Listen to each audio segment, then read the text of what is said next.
નમસ્કાર મિત્રો, સ્વાગત છે તમારું ગુજરાતી ટિપ્સ યુટ્યુબ ચેનલની અંદર। તો મિત્રો, આ વિડિયોની અંદર આપણે ભારતના પ્રથમ નેશનલ વોર મેમોરિયલ વિશે વાત કરીશું। તો મિત્રો, આ ભારતના પ્રથમ નેશનલ વોર મેમોરિયલના અતિ મહત્વના 11 પ્રશ્નો કે જે આવનારી સ્પર્ધાત્મક પરીક્ષાઓની અંદર પૂછાઈ શકે તેવા મોસ્ટ આઈએમપી પ્રશ્નો વિશે આપણે વાત કરીશું।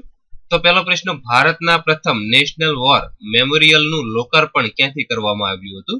તો મિત્રો જવાબ આવશે નવી દિલ્હી ખાતેથી। 2, ભારતના પ્રથમ નેશનલ વોર મેમોરિયલનું લોકાર્પણ ક્યારે કરવામાં આવ્યું હતું? તો મિત્રો 25 ફેબ્રુઆરી 2019 ના રોજ નવી દિલ્હીથી। 3, ભારતના પ્રથમ નેશનલ વોર મેમોરિયલનું લોકાર્પણ કોના દ્વારા કરવામાં આવ્યું હતું? તો મિત્રો ભારતના વડાપ્રધાન નરેન્દ્રભાઈ મોદી દ્વારા ક્યારે? 25 ફેબ્રુઆરી 2019 ના રોજ ક્યાંથી? તો કે નવી દિલ્હીથી। 4, ભારતના પ્રથમ નેશનલ વોર મેમોરિયલની દિવાલ પર કુલ કેટલા શહીદ જવાનોના નામ અંકિત કરવામાં આવ્યા છે? તો મિત્રો 25,942 શહીદ જવાનોના નામ અંકિત કરવામાં આવ્યા છે। 5, ભારતના પ્રથમ નેશનલ વોર મેમોરિયલની ડિઝાઇનનું કામ કઈ કંપનીને સોંપવામાં આવ્યું હતું? તો મિત્રો જવાબ આવશે વીબી ડિઝાઇન લેબ। 6, ભારતના પ્રથમ નેશનલ વોર મેમોરિયલની ડિઝાઇનના મુખ્ય આર્કિટેક્ટનું નામ શું છે? તો જવાબ આવશે યોગેશ ચંદ્ર હસન। 7, આ મેમોરિયલમાં અમર જ્યોતની ફરતે કેટલા ચક્રો આવેલા છે? તો મિત્રો આ મેમોરિયલની અંદર અમર જ્યોતની ફરતે કુલ 4 ચક્રો આવેલા છે।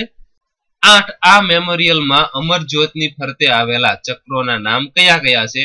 તો મિત્રો 1 અમર ચક્ર, બીજું વીરતા ચક્ર, ત્રીજું ત્યાગ ચક્ર અને ચોથું છે રક્ષક ચક્ર। 9, આ મેમોરિયલમાં પરમ યોદ્ધા સ્થળે ભારતના કેટલા પરમવીર ચક્ર વિજેતાની અર્ધ પ્રતિમા મૂકવામાં આવી છે? તો મિત્રો કુલ 21 પરમવીર ચક્ર વિજેતાની અર્ધ પ્રતિમા મૂકવામાં આવી છે। 10, ભારતના અગાઉ અખિલ ભારતીય યુદ્ધ સ્મારક તરીકે કયું સ્થળ ઓળખાતું? તો મિત્રો ઇન્ડિયા ગેટ।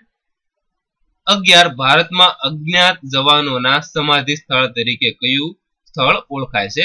તો મિત્રો જવાબ આવશે અમર જવાન જ્યોત। તો મિત્રો આ હતો ભારતના પ્રથમ નેશનલ વોર મેમોરિયલ વિશેના અતિ મહત્વના 11 પ્રશ્નોનો વિડીયો। તો મિત્રો વિડીયો પસંદ હોય તો વિડીયોને લાઈક અને શેર કરવાનું ભૂલશો નહીં, તથા આવા જ વિડીયો જોવા માટે પ્લીઝ અમારી આ યુટ્યુબ ચેનલને જરૂરથી સબસ્ક્રાઇબ કરી લેજો।